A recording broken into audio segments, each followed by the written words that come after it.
Minecraft. A sandbox game where your goal is whatever you want it to be, though your one challenge is right in front of you, your hunger bar. And while the majority of the people focused on that the most, only very few failed to, and unfortunately died over time.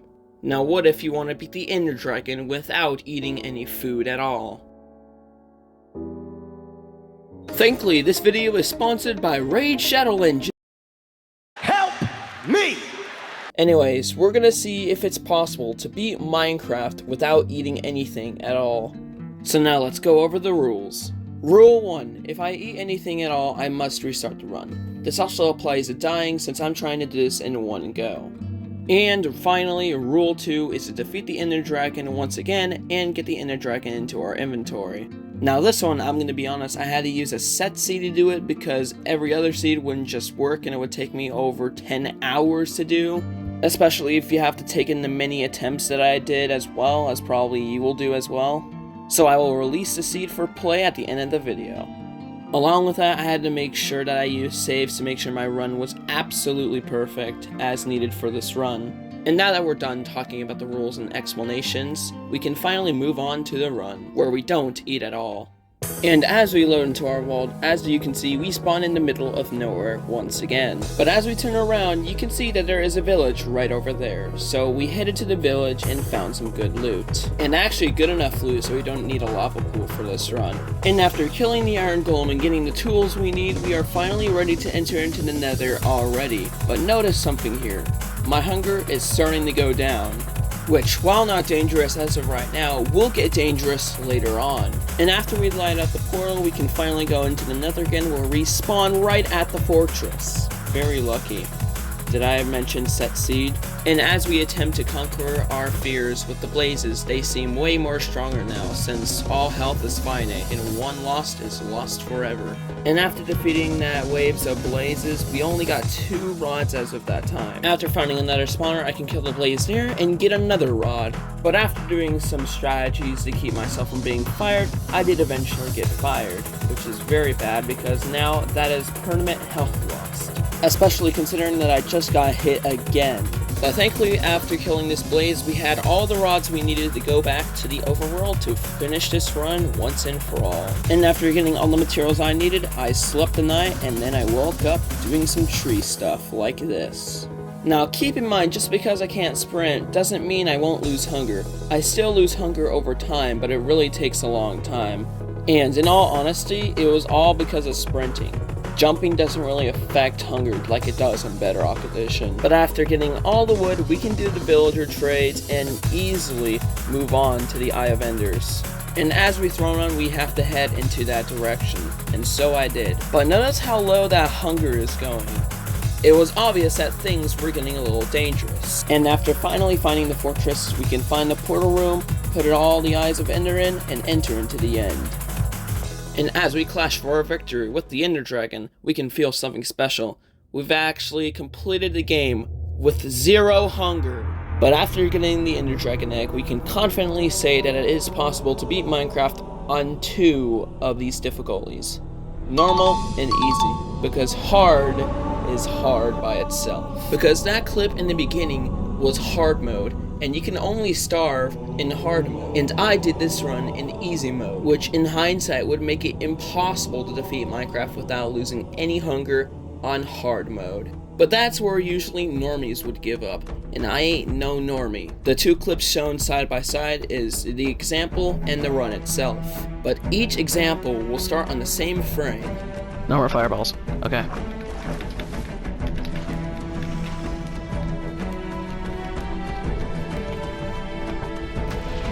Let's go! Okay. Down. Is there water? Yes. Okay. From here. We are all good. Maybe.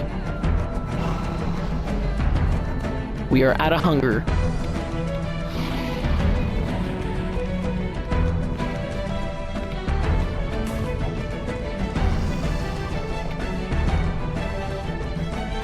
Oh no, oh my god, come on. Ender Dragon, I want to eat a perch. Perch for me, please? Yes, yes, yes, yes, yes, yes, yes.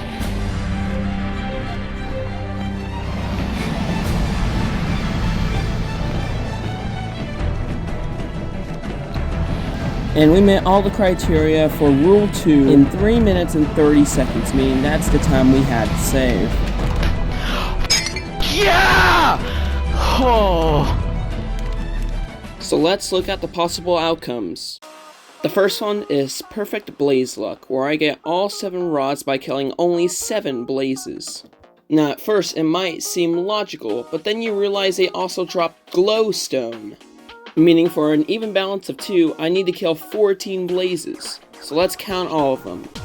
So obviously those were the 3 I fighted, so that's 3. And this is another one outside the boundaries, though it did drop one. The 5th one I killed indeed dropped a rod. Here's 3 more that I killed, boosting that number up to 8. Here's 2 more, making that add up to 10. I killed 2 more here, but obviously this is the bit where I got fired, and because I got fired, those were the last couple blaze rods that I needed before I would head back to the overworld, making that 12. Which, while slightly above average, we can calculate to the perfect results.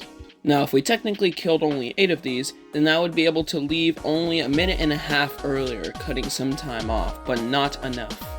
However, luck still has a big role into this run, as if those 2 gravel pieces got us to Flint, then we could have saved 20 seconds, so we're now down to 70 seconds left. And not chatting with some random pig could also save like 11 seconds, but chatting with a pig is cool, so that's why I did it. Along with that, we can easily save 7 seconds by never trying to reach the last trunk that is indeed impossible. Along with that, if I brought my bed, I could save myself another 17 seconds, bringing us down to about 35 seconds left to cut off. And in the end fight, when I shoot the crystals down, I can save about 17 seconds, which leaves us with 18 seconds to cut off, somehow. But it is possible, because of this right here. And if fixed, that means this run could be saved by a whopping 27 seconds, putting us in the depth in the time we need. Which means that yes, you can indeed beat Minecraft without eating any food, no matter the difficulty. And while this might be the shortest challenge I posted on the channel, it is definitely the most hardest one. Because hunger isn't everything, it's never anything.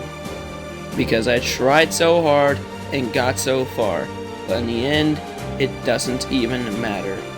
We've officially beaten the game. But I can most certainly tell you for the most part that it's not possible to beat this challenge without a lot of saves. But if you are a very skilled player, then yes, this is possible. But anyways, 50 likes and I'll do another one of these. I'll see you in the next video. Gonna have to do a detour to the other side. No!